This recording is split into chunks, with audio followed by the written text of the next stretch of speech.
श्री नंदी विश्वविद्यालय द्वारा संचालित ऑनलाइन क्लासेस में आपका स्वागत है। आज हम कक्षा 9 का विषय विज्ञान अध्याय 6 ऊतक पढ़ रहे हैं। तो ऊतक में अपन जो पढ़ चुके थे पेशी ऊतक के बाद, तो पेशी ऊतक के बाद अपन आ गए हैं तंत्र का ऊतक पे कि तंत्र का ऊतक होते क्या है, यानी कि न्यूरोलियर टिश्यू। तो अपन बात करते हैं तंत्र का ऊतक की। तो देखो सभी कोशिकाओं का में उत्तेजना के अनुकूल प्रतिक्रिया करने की क्षमता होती है। तो जितनी भी कोशिकाओं में उत्तेजना के अनुकूल प्रतिक्रिया करने की क्षमता होती है। यद्यपि हम जानते हैं कि तंत्र का जो ऊतक है ना, उसकी कोशिकाएं बहुत ही शीघ्र उत्तेजित हो जाती हैं और एक उत्तेजना को बहुत ही शीघ्र पूरे शरीर में एक स्थान से दूसरे स्थान तक पहुंचाने का कार्य करती हैं। ये तंत्रिकाएं जो होती हैं तंत्र का ऊतक की तो ये मस्तिष्क में जो मेरुरज्जु जो तंत्रिका होती है सभी तंत्र का ऊतकों से ही बनी होती है। तंत्र का ऊतक की जो सभी कोशिकाओं को तंत्रिका कोशिका या अपन उनको न्यूरॉन्स कहते हैं। न्यूरॉन्स जो होते हैं इनमें कोशिकाएं केंद्रक तथा कोशिका द्रव जिसको अपन साइटोप्लाज्म बोलते हैं, साइटोप्लाज्म होते हैं। इससे लंबे पतले बालों जैसी जो शाखाएं है ना वो निकलती है। जैसे आपने इस चित्र में देखा कि आपके लिए जो है ना इस सेल जो बना है आपके न्यूरॉन्स तंत्र का ऊतक बना है, इसकी एक इकाई बनाई है छोटी सी। इसके आधार पर अपन सभी चीजों को जानेंगे। तो इनमें जो लंबे लंबे बालों जैसी देखने में संरचनाएं होती हैं। ये संरचनाएं प्रत्येक न्यूरॉन्स में इस तरह की एक लंबा प्रवर्ध होता है, बिल्कुल लंबा प्रवर्ध सभी कोशिकाओं में ऐसा ही होता है। इन जो प्रवर्ध होते हैं इन प्रवर्ध अपन इनको प्रवर्ध बोलते हैं, इनको अपन डेंड्राइट्स बोलते हैं। तो बहुत सारे तंत्र का जो रेशे होते हैं संयोजी ऊतक के द्वारा एक साथ मिलकर एक तंत्रिका का ही निर्माण करते हैं। तो तंत्र का रेशे से जो गुजरने वाली जो संवेदना होती है तंत्र का स्पंदन कहते हैं जिन्हें। तंत्रिका का जो स्पंदन हमें इच्छानुसार अपनी पेशियों की गति करने में हमें सहायता प्रदान करता है। तो प्राय सभी जीवों में ये इनकी मौलिक इकाई मानी जाती है। मौलिक इकाई साथ में जो सभी संयोजन उत्तेजना है अनुसार जंतुओं के को गति को प्रदान करती हैं। तो जो अपना बीच में जो है ना इसको अपन केंद्रक कहते हैं। और जो अपने जो लंबे बाले जैसी संरचना होती हैं इनको अपन डेंड्राइट्स कहते हैं। और जो अपने जो बीच में प्रवर्ध के बाद हर जगह छोटी जगह होती है ना इनको अपन तंत्रिकाक्ष कहते हैं। यही तंत्रिकाक्ष के द्वारा सारे जो अपनी ऐच्छिक पेशियां जो अपन सोचते हैं या कांटा चुभ जाए ये उसको निकालना आदि जैसी जो घटनाएं होती हैं वो सभी घटनाएं इन्हीं तंत्रिकाओं तंत्रिका तंत्र के द्वारा ही संचालित होती है। तो ये इतने जल्दी हमारी उत्तेजना को बढ़ा देते हैं अनुकूल परिस्थितियों में कि जिसके अनुसार हम सारे कार्य तुरंत ही कर लेते हैं।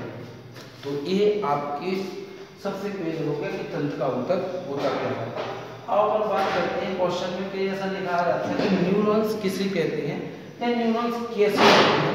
तो देखो न्यूरॉन्स जो होते हैं वो एक तरह के धागों जैसी संरचना होती है। न्यूरॉन्स देखने में धागों जैसी संरचना होती है जिसमें लंबे और लंबे मुझे पतले टाइप की लंबे बालों जैसी संरचनाएं दिखाई देती हैं।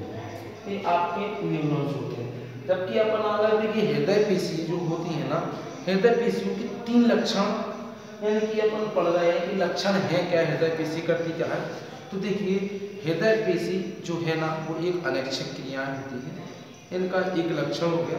दूसरा ये हमेशा जीवन भर एक लयबद्ध होकर के ये प्रसार या संकुचन करती रहती है। इसके बाद अपन एक लक्षण की और बात करते हैं कि इन पेशियों की जो कोशिकाएं होती हैं वो बेलनाकार और शाखाओं वाले और एक केंद्रीय होते हैं। ये अपनी हृदय पेशी के लक्षणों को मानते हैं कि हृदय पेशी के ये लक्षण है। तो अपन क्वेश्चन आता है कि एरियोलर ऊतक के कार्य क्या है।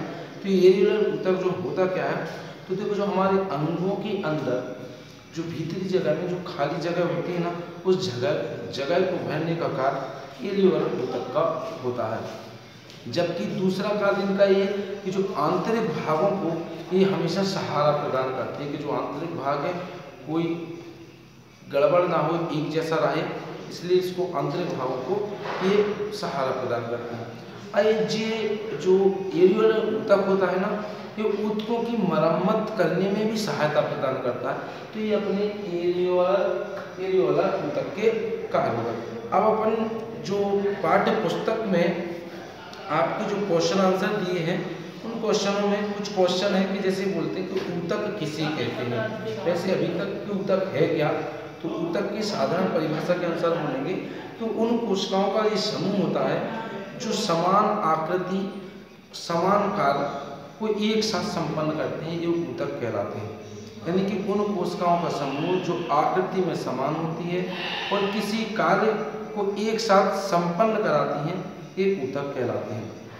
इसी प्रकार आपका दूसरा जो क्वेश्चन दिया है बुक का अभ्यास प्रश्नोत्तर में, वो है कि कितने प्रकार के तत्व मिलकर जाइलम ऊतक का निर्माण करते हैं, उनके नाम बताइए कि वो होते कौन से। तो कितने प्रकार के, तो जाइलम जो ऊतक होता है वो 4 तत्वों से मिलकर बना होता है। एक को तो बोलते हैं वाहिनिका, दूसरे को बोलते हैं वाहिका, तीसरे को बोलते हैं अपन जाइलम हिरण्यकाइमा और चौथे को बोलते हैं जाइलम फाइबर, यानी कि जिनको अपन बोलते हैं रेशे। अब एक क्वेश्चन और इम्पोर्टेंट आता है आपकी कि रंध्र के क्या कार्य हैं। देखो जो पादप होते हैं, पेड़ पौधे, उनकी पत्तियों में रंध्र होते हैं, छोटे छोटे छिद्र होते हैं, इनके बहुत अधिक कार्य हैं। लेकिन अपन लोगों के लिए 2-4 के लिए देखते हैं तो अपन बात करते हैं कि जैसे गर्मियों में ज़्यादा रंध्र खुल जाएंगे तो पूरी जो जल वाष्प है ना पूरी बाहर निकल जाएगी, इसलिए रंध्र उतने ही खुलेंगे जितना जल बाष्पोत्सर्जन होना चाहिए। तो अपन बोल सकते हैं कि बाष्पोत्सर्जन द्वारा पौधों में जल का नियमन करना इन्हीं का काम है। अगर जल ज़्यादा है तो पेड़ पौधों की जो पादप की पत्ती हैं, पत्तियों के रंध्र ज़्यादा खुल जाएंगे, जल निकल जाएगा, यानी कि नियमन बनाए रखना। तो बाष्पोत्सर्जन के द्वारा जल का नियमन बनाए रखना।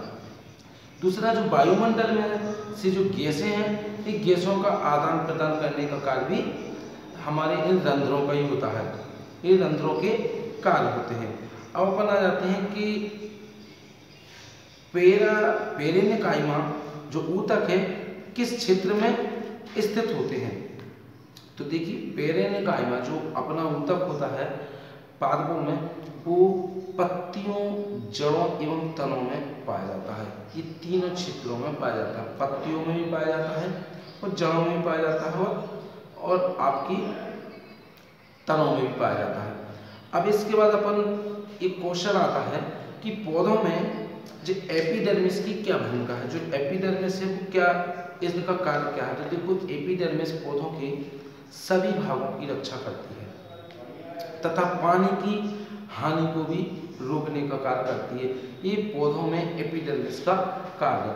कभी कभी क्वेश्चन आता है कि जो छाल होती है कि कॉर्क किस प्रकार सुरक्षा ऊतक के रूप में कार्य करता है। तो जो छाल है ना पौधों की जल हानि को रोकती है। यह पौधों की जो यांत्रिक आघात होते हैं एवं परजीवी जो कवक होते हैं कि परिवेश से रक्षा करती है तथा सुरक्षा आवरण बनाने का कार्य इन्हीं का होता है। अगला ये कभी ये पूछ लिया जाता है कि जो कार्डियक पेशी है ना, इसका विशेष कार्य होता क्या। तो कार्डियक पेशी अपन पढ़ चुके हैं कि कार्डियक जो पेशी होती है ना, ये हृदय का लयबद्ध होकर के निरंतर स्पंद कराना इन्हीं का कार्य है। अब कुछ चीजें जैसे आपसे पूछी जाए कि निम्नलिखित के नाम लिखें।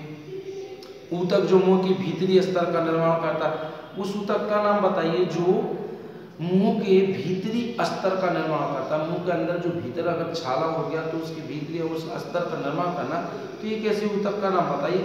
तो आपको पढ़ा चुके थे एपिथेलियम ऊतक जो होता है वो ऊतक मनुष्य के मुंह के भीतर के स्तर का निर्माण करता है। अगर आपसे ये पूछ लिया जाए कि ऊतक जो मनुष्य के में पेशियों को अस्थि से जोड़ता है, उस ऊतक का नाम बताइए। तो उस ऊतक का नाम होता है कंडरा। जो कंडरा ऊतक है वो मनुष्य की पेशियों को अस्थियों से जोड़ने का कार्य करता है। फिर क्वेश्चन आ जाता है कि ऊतक जो भोजन में पौधों में भोजन का संबंध करता है। तो देखो फ्लोएम तथा जाइलम ये दोनों पौधों में भोजन का संबंध करने का कार्य करते हैं। अब ऊतक जो हमारे शरीर में वसा का संचय करता है, उस ऊतक का क्या बोलते हैं, तो उसको बोलते हैं पर वसामय ऊतक। अगला आता है कि तरल आध्राती संयुक्त संयोजी ऊतक का नाम बताइए। तो कभी कभी बच्चे भी इस चीज़ में गलती कर देते हैं, पूछ लेते हैं कि रक्त क्या है, तो रक्त में बच्चे गलत ही लिखते हैं, रक्त रक्त है या खून है, जबकि रक्त का उत्तर है कि रक्त एक तरल संयोजी ऊतक होता है।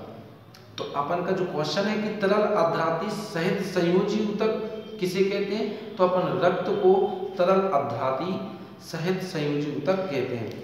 अब मस्तिष्क में स्थित ऊतक का नाम बताइए। तो मस्तिष्क में जो स्थित ऊतक है वही मेन ऊतक है जो अपन पढ़ चुके हैं, जिसका नाम है तंत्रिका तंत्र, यानी कि इनको बोलते हैं अपन न्यूरॉन्स, क्योंकि न्यूरॉन्स के ही द्वारा संपूर्ण प्रकार की जानकारी हमारे शरीर में क्रियाएं संपन्न होती हैं। इस प्रकार आज आपका जो अध्याय 6 जो है टिश्यू, आपका अध्याय समाप्त होता है।